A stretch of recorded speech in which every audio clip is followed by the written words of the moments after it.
4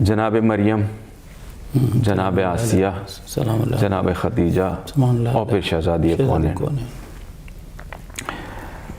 ہم دیکھتے ہیں کہ اسلام میں شاعری کا ایک مقام ہے، بے شک، اور بہت بڑے بڑے شعراء گزرے ہیں۔ تمام شعراء جو ہیں ان کے اشعار الہامی نہیں ہوتے۔ اردو زبان کو یہ شرف ملا ہے کہ اس میں ایک ایسا عظیم شاعر پیدا ہوا ہے جو انتہائی بابصیرت ہے، اس کا نام ہے شاعر مشرق علامہ اقبال۔ علامہ اقبال۔ تو میں سمجھتا ہوں کہ رسالت اور امامت کے درمیان کی کڑی شہزادی کونین کو علامہ اقبال نے ان کی نظم ہے عجیب انداز سے اس کو اقبال نے کھولا ہے کہ ایسا محسوس ہوتا ہے کہ واقعی قرآن کی آیات رسول کی احادیث کو کسی طرح تشریح کی ہے اس انداز سے۔ فارسی کی ہے یہ، میں کوشش کروں گا کہ آپ کی خدمت میں اس کو اس کا لب لباب پیش کروں۔ تو اقبال نے شہزادی کونین کے متعلق فرمایا کہ مریم از یک نسبت عیسیٰ عزیز، یعنی مریم از سہ نسبت حضرت زہرا عزیز۔ اچھا اس کو ذرا کلیریفائی کرے گا جی کہ مریم جو ہیں وہ جناب عیسیٰ سے ایک نسبت کی وجہ سے عزیز ہیں، کہ وہ ماں تھیں حضرت عیسیٰ علیہ السلام کی۔ سہ نسبت حضرت زہرا عزیز، بس جناب زہرا کا مقام اور مرتبہ اور عظمت جو ہے وہ حضرت عیسیٰ کے مقابلے جناب مریم کے مقابلے میں 3 گنا زیادہ ہے۔ کس طرح؟ پہلی نسبت جی، پیغمبر کی بیٹی ہونا، بے شک، نور چشم رحمت للعالمین، امام اولین و آخری، یعنی جناب رسول خدا کی ذات گرامی قدر عالم میں موجود تمام مخلوقات سے سپیریئر تر ہے۔ باعث تخلیق کائنات جب آپ رسول کو کہتے ہیں، وہ رسول اپنی بیٹی کو کہتا ہے کہ تم میری ماں کی مانند۔ وہ محبت، شفقت اور مہربانی اور ان سے وہ محبت اور مہربانی جو میں کہیں محسوس نہیں کرتا، وہ اپنی بیٹی کے پاس کرتا۔ ظاہر رسول کی مادر گرامی بچپن میں ہی دنیا سے چلی گئی تھی، تو پہلی نسبت پیغمبر کی بیٹی ہونا ہیں تو بیٹی، لیکن آن دی ادر سائیڈ ہم جب دیکھتے ہیں تو شہزادی کونین 14 معصومین کے گروہ میں شامل ہے، ٹھیک ہے نا؟ تو معصومہ ہیں، صاحب عصمت، ایک ہستی صاحب عصمت ہو، معمولی بیان نہیں آ گئی۔ تو رسول کی بیٹی اپنی جگہ، لیکن معصومہ ہونا ایک الگ چیز ہے، ایک شرف ہے۔ آن امام اولین و آخرین، یعنی رسول اللہ جو ہیں وہ اولین اور آخرین خدا کا پیغام پہنچا والی ہستی ہیں، ٹھیک ہے، اور ان کی بیٹی ہے۔ دوسری نسبت زوجہ امیر المومنین، بانوے آن تاجدار حل عطا، مرتضی مشکل کشا شیر خدا۔ دوسری نسبت زوجہ امام علی ہونا، سہ نسبت بزرگتر۔ تو اقبال نے دیکھیں بہت سارے شاعر آئے دیکھیں آپ نے پڑھے، لیکن سب کی شاعری الہامی نہیں ہوتی۔ اقبال کی جو شاعری ہے اس میں عجیب میسیجز ہیں۔ بعض اوقات اقبال نے اپنی شاعری میں قرآنی آیات کو بھی جوڑا ہے، ٹھیک ہے نا؟ تو اقبال کی جو بصیرت، جو درک ہے، جناب سیدہ سے نہیں ملے، کبھی ملاقات تو نہیں ہوئی نا۔ یہ کیا عجیب رشتہ ہے، یہ حق شناسی کی وجہ سے۔ اتنی بڑی بات کہہ دی ہے کہ جس کو کوئی ابھی تک آج کی ڈیٹ تک اس پہ کسی نے انگلی نہیں اٹھائی، نہ کسی نے جھٹلایا۔ تیسری نسبت بتائیے گا۔ پہلی نسبت رسول کی بیٹی ہیں، دوسری نسبت امیر المومنین حضرت علی ابن ابی طالب کی زوجہ ہیں، تیسری نسبت حسنین کی ماں ہے، مادر آن مرکز پرکار عشق، مادران کاروان سالار عشق، آن یک شم شبستان حرم۔ حضرت فاطمہ زہرا امت مسلمہ کے 2 عظیم اماموں کی ماں، جن کی شان میں جناب رسول خدا فرماتے ہیں الحسن و حسین امامان قائمہ و قعدہ۔ علامہ اقبال بھی امت مسلمہ کو یہی سمجھانا چاہتے ہیں یہ وہ ہستی ہے اقبال جس نے فرمایا کہ رمز قرآن را از حسین آموختیم، قرآن کا راز میں نے حسین سے سمجھا ہے، کربلا سے سمجھا ہے. یعنی اقبال کہہ رہا ہے میری سمجھ میں قرآن کا راز نہیں آیا، میں نے کئی دفعہ قرآن پڑھا. کہتے ہیں ظاہراً آپ کو لگے گا کہ شاید میں اقبال کی مدح سرائی کر رہا ہوں، لیکن میں ایک ایسی شخصیت کی مدح سرائی کر رہا ہوں جس نے جناب سیدہ کو درک کیا ہے. اچھا، یہ معمولی بیان نہیں ہے، کیونکہ جناب سیدہ کو درک کرنا اس خزانے تک کسی کو ایکسیس نہیں ہے، ہر آدمی نہیں پہنچ سکتا اس ہستی تک. تو اقبال کے لیے کہتے ہیں قرآن سے ان کا جو عشق تھا، جب وہ واپس آ گئے تھے پاکستان ہندوستان، جب تمام مغرب کے سفروں کے بعد، تو کہتے ان کی نوکر کے خطوط ہیں، ان میں اس نے لکھا ہے کہ اقبال ساری رات قرآن پڑھتے رہتے تھے اور صبح مجھے وہ قرآن دھوپ میں رکھنا پڑتا تھا، آنسوؤں سے ان کی تر ہو جاتا تھا. واہ الحمدللہ. وہ اقبال کہہ رہا ہے، سبحان اللہ. کیا کہہ رہا ہے اقبال؟ رمز قرآن را از حسین از کربلا. قرآن میں غرق تھا، راز سمجھ میں نہیں آیا، کربلا دیکھی تو راز سمجھ میں آیا. تو اسی کے لیے یہ نسبت دے کر اقبال فرما رہے ہیں کہ سیدہ فاطمہ الزہرا جو ہے اس کی نسبتوں میں ایک یہ عظیم شرف نسبت ہے کہ وہ حسین کی ماں ہے، وہ حسن کی ماں ہے. تو ادارے محترم، یہ جو 4 خواتین ہیں پلس خواتین کا جو رول مرتبہ اور کائنات میں یہ سمجھ لیں کہ خداوند متعال نے عشق، محبت، مہربانی کا جو پیکر انسان کو ملنا چاہیے وہ صرف عورت میں رکھا ہے، مرد وہ چیز نہیں دے سکتا. اور اس مقام پر 4 خواتین ہیں. اب آپ دیکھیے جناب آسیہ، ایک ایسی ہستی جو فرعون کے گھر میں ہے، اور انتہائی جب انہوں نے حق کا پرچار شروع کیا تو آپ جانتے ہیں جناب آسیہ نے انکار کیا فرعون کی خدائی کو ماننے سے. اور اس کے بعد فرعون نے کیا کیا ہے ان کے ساتھ؟ کہتے ہیں کہ جناب آسیہ کا ایک بازو ایک گھوڑے سے باندھا گیا اور دوسرا بازو دوسرے گھوڑے. تو یہ معمولی مقام اور مرتبہ نہیں کہ جناب آسیہ کو ملا ہے.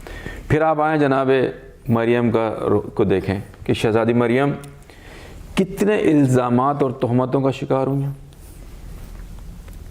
اور اس کے بعد آئے نیچے مزید 4تھی خاتون، عظیم ترین خواتین جو ان میں سے جناب خدیجہ سلام اللہ علیہ.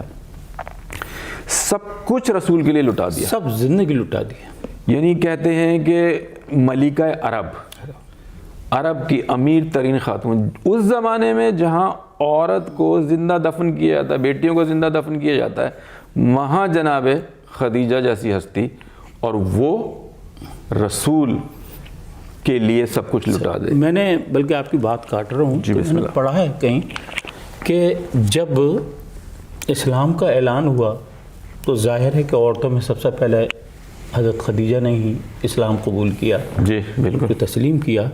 مگر اس کے بعد اسلام کو بڑھانے کے لیے، اسلام کی ترویج کے لیے انہوں نے جو کام انجام دیے، تو مجھے بڑی حیرت ہوئی پڑھ کر کہ وہ جو عرب معاشرے میں جو مظلوم ترین طبقہ تھا، جن کو آپ غلام کہہ لیں یا غریب ترین کہہ لیں، ان کے اوپر جو زمانے کے قبائل کے لوگ تھے انہوں نے ان پر قرضے چڑھائے ہوئے تھے.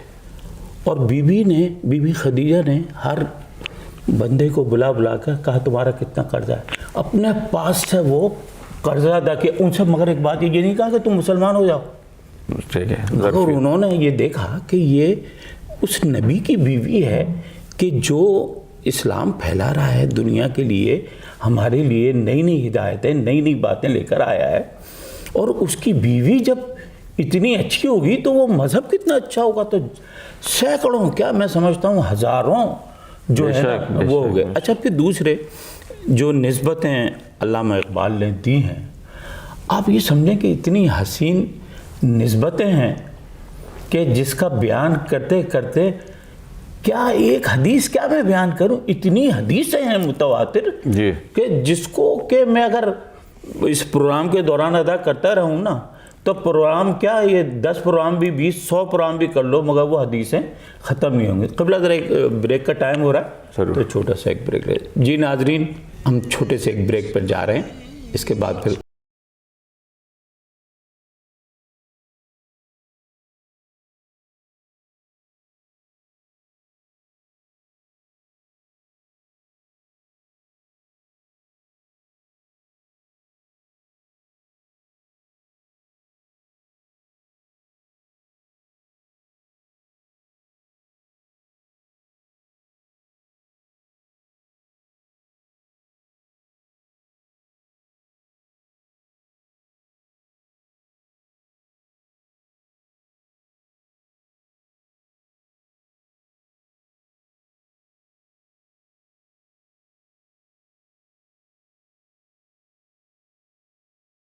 واپس آ چکے ہیں.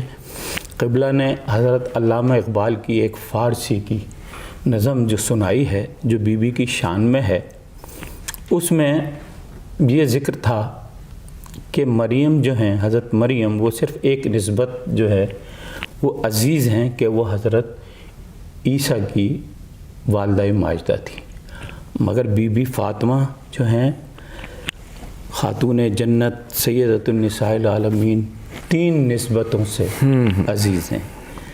پہلی نسبت جو قبلہ نے بتائی وہ بتائی کہ وہ رسول خدا صلی اللہ علیہ وسلم کی بیٹی ہیں.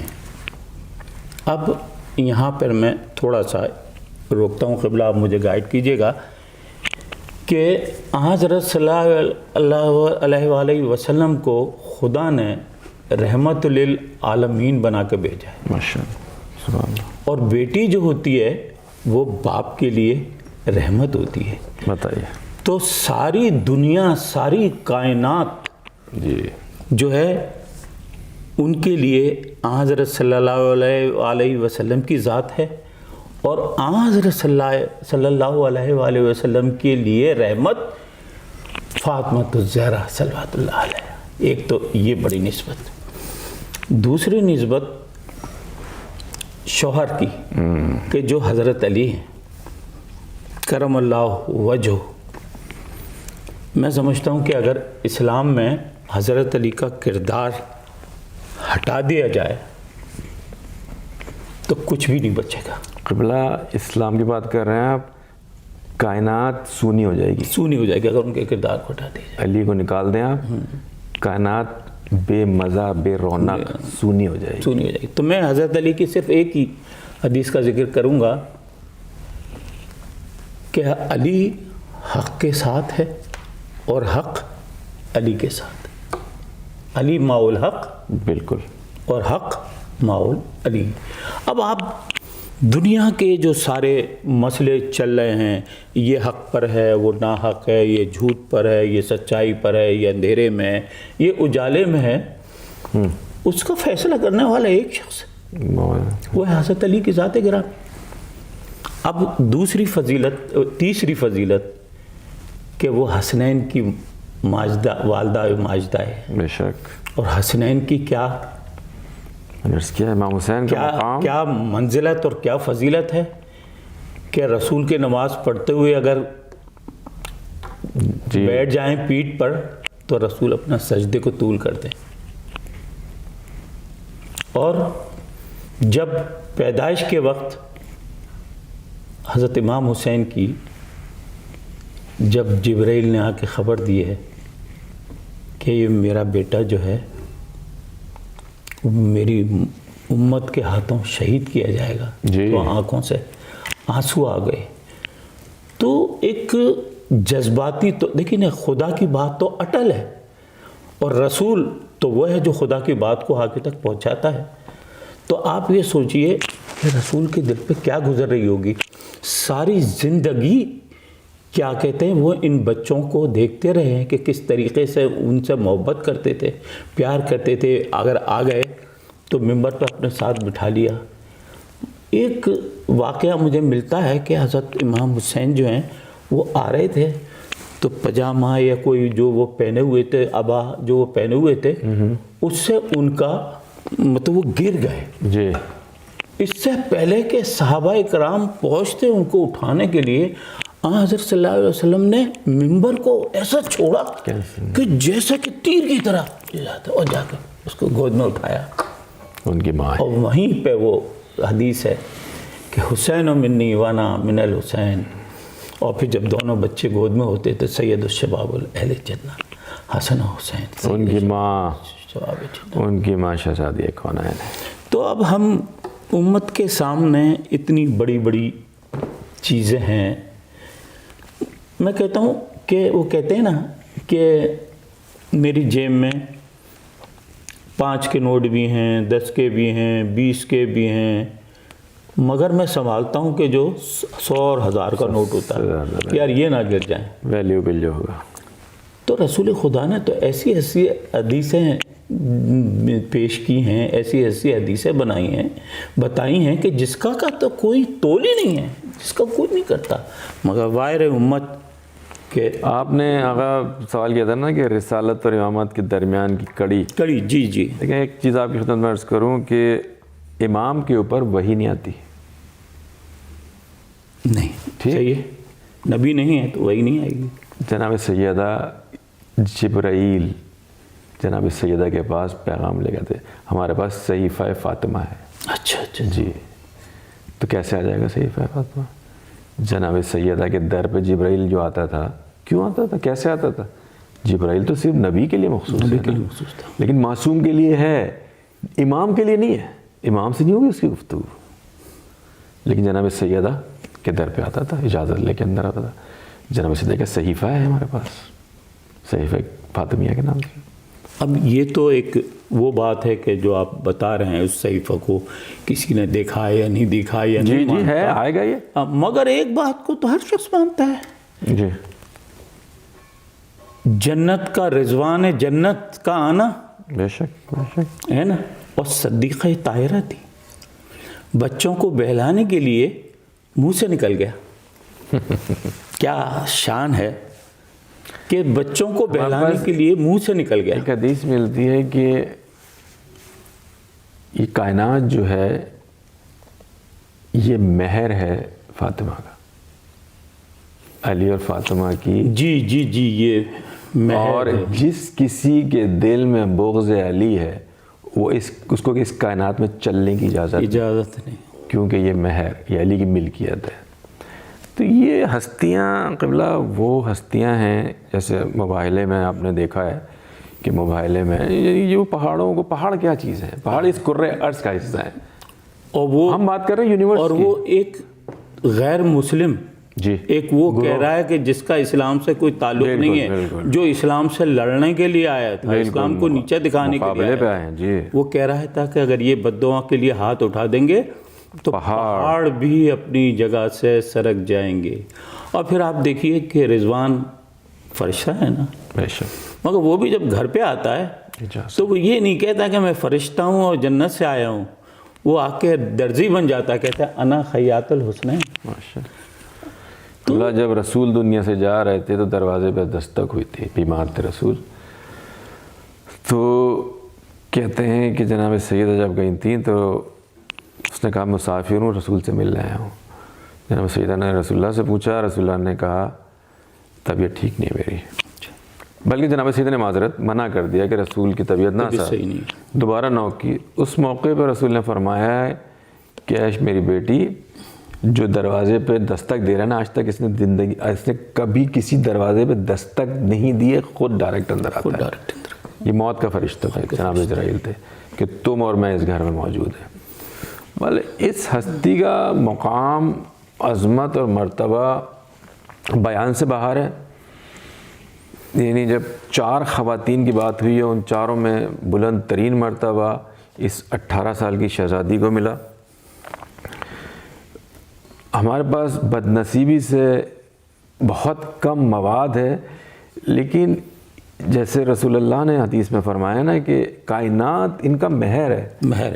تو یہ کوئی چھوٹا اسٹیٹمنٹ نہیں ہے. آپ جب دیکھ رہے ہیں کائنات ان کا مہر ہے تو کس سطح کا ان کا تصرف ہے اس دنیا میں. یعنی خداوند متعال نے اس ہستی کے مقام کو کہاں رکھا ہوا ہے کہ جس کے لیے رسول کہہ رہا ہے ام ابیہا.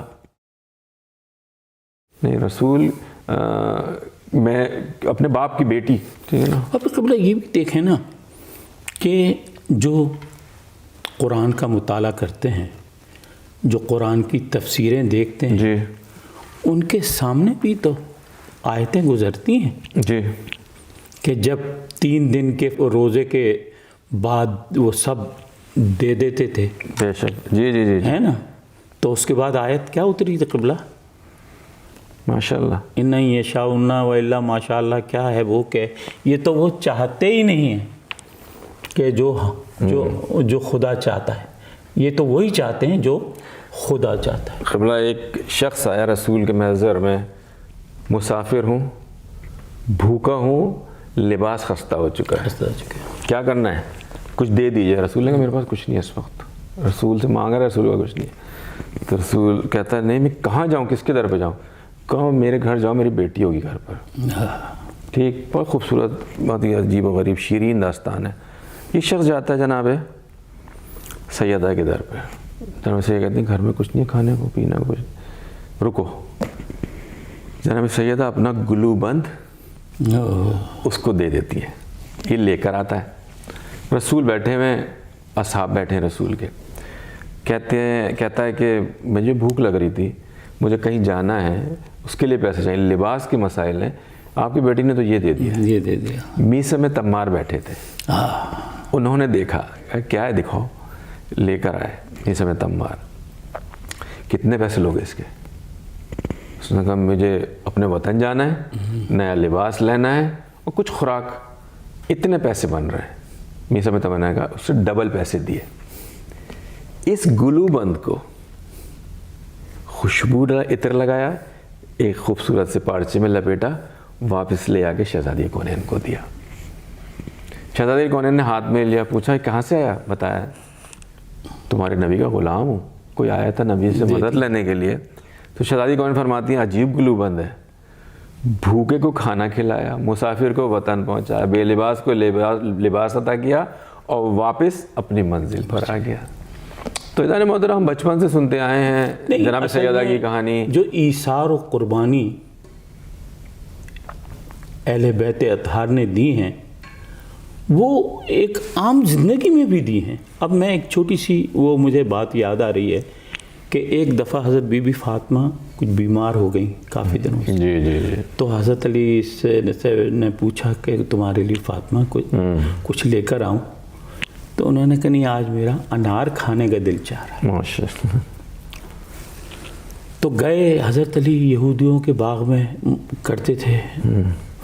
بہرحال وہ ان کو جو اجرت کا ان کو پیسہ ملا، بازار سے انار لیا. راستے میں آ رہے تھے تو ایک مسکین نے سوال کر دیا میں بھوکا ہوں مجھے کچھ دو. یا علی. اور اس وقت حضرت علی کے پاس کچھ نہیں تھا. ایک طرف بیمار رسول کی بیٹی اور بیوی اور حسنین کی ماں، واہ،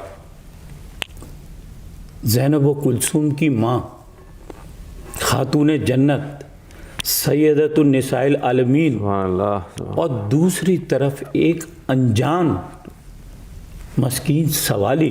واہ. آپ یقین کریں کہ حضرت علی نے ایک لمحہ تردد نہیں کیا اور وہ انار کہ میرے پاس یہ ہے، اور سر جھکائے ہوئے گھر پہ آ گئے. تو بی بی نے پوچھا کہ کیا ہوا علی، تم تو انار لینے گئے تھے؟ تو کہنے لگے کہ ہاں انار تو لیا تھا. میں نے کہا بس ابو الحسن بس، مجھے پتا ہے کہ تم نے انار ضرور لیا ہوگا اور تم نے کسی مسکین کو کسی نے سوال کیا ہوگا، تم نے دے دیا ہوگا. ابو الحسن میرے لیے کیا اتنا کافی نہیں ہے کہ تم نے میرے لیے محنت کری اور انار خریدا؟ تاریخ اس طریقے کے واقعات سے بھری پڑی ہے. جی حضور، بھری پڑی ہے. اور میں سمجھتا ہوں کہ جو ہمارے ایک پروگرام میں ہم نے کہا تھا کہ اگر یہ معنی حدیث نہیں ہوتی تو میں سمجھتا ہوں کہ ہزاروں کیا لاکھوں حدیثیں اہل بیت کی شان میں اصحاب کے پاس ہوتی. ایک جو نظر ہے نا معنی حدیث کی متعلق شیعہ بزرگان کی، وہ یہی ہے کہ فضائل اہل بیت سے جن لوگوں کے دلوں میں آگ جلتی ہے ان کا یہ سارا کچھ پلان تھا۔ اچھا، ہم ابھی دیکھتے ہیں تو اس میں بھی حدیثیں ہیں جی مسلم اور بخاری میں کہ لوگ یہ دیکھ رہے ہیں آپ کیا ہے؟ ہاں کہ لوگ فضائل پنجتن در سے ستہ، تو حضرت علی کے فضائل سے لوگ حسد کرتے تھے، صحابی حسد کرتے تھے۔ یہ ایک بہت ہی عمدہ فلسفیانہ نکتہ ہے کہ قوہ جاذبہ اور قوہ دافعہ دو چیزیں ہوتی ہیں انسان میں، کسی سے مل کے آپ کو خوشی ہوتی ہے اور کسی سے مل کے آپ کو خوشی وحشت ہوتی ہے۔ قوہ دافعہ اور جاذبہ علی، شہید مطہری نے اس موضوع کو ایسے انداز سے کھولا ہے۔ اسی موضوع سے مربوط آپ جب دیکھیں گے تو مولانا نے خود فرمایا ہے کہ دو گروہ ہوں گے جن کے گلے پہ تم تلوار رکھ دو، وہ اپنے قول سے نہیں پھریں گے۔ ایک وہ جو مجھ سے محبت کرتا ہے، تم کچھ کر لو وہ اپنی گردن کٹوا لے گا، اور وہ دوسرا جو مجھ سے نفرت کرتا ہے، جو مجھ سے نفرت کرتا ہے تم کچھ کر لو وہ اپنی گردن کٹوا لے گا، حب علی اس کے پاس نہیں جائے گی۔ تو یہ مقام، عظمت اور مرتبہ اس گھرانے ہی کی میراث ہے۔ نہیں، اس کے علاوہ اتنی بڑی بڑی حدیثیں ہیں، بہت سے اصحاب سے بروی ہیں کہ کسی صحابی نے، کوئی شخص تھا، انہوں نے کہا کہ بھی میں نماز پڑھتا ہوں، روزے رکھتا ہوں، حج کرتا ہوں، زکوٰۃ دیتا ہوں اور بہت عبادت گزار ہوں۔ تو انہوں نے کہا کہ اگر تیرے دل میں علی کی محبت نہیں ہے نا، یہ قانون الہی ہے، تو سب بیکار ہے۔ یہ قانون الہی ہے، قانون الہی ہے۔ تو قبلہ ہمارا اس پروگرام کا وقت ختم ہونے والا ہے، تو انشاءاللہ نیکسٹ پروگرام میں ہم بی بی فاطمہ زہرا کی شخصیت پر کچھ اور گفتگو کریں گے۔ جی ناظرین، ہمیں امید ہے ہمارا یہ پروگرام آپ کو پسند آئے گا۔ ایام فاطمیہ شروع ہو چکے ہیں اور انشاءاللہ ہمارا اگلا پروگرام بھی اسی سے ریلیٹڈ ہوگا۔ خدا حافظ،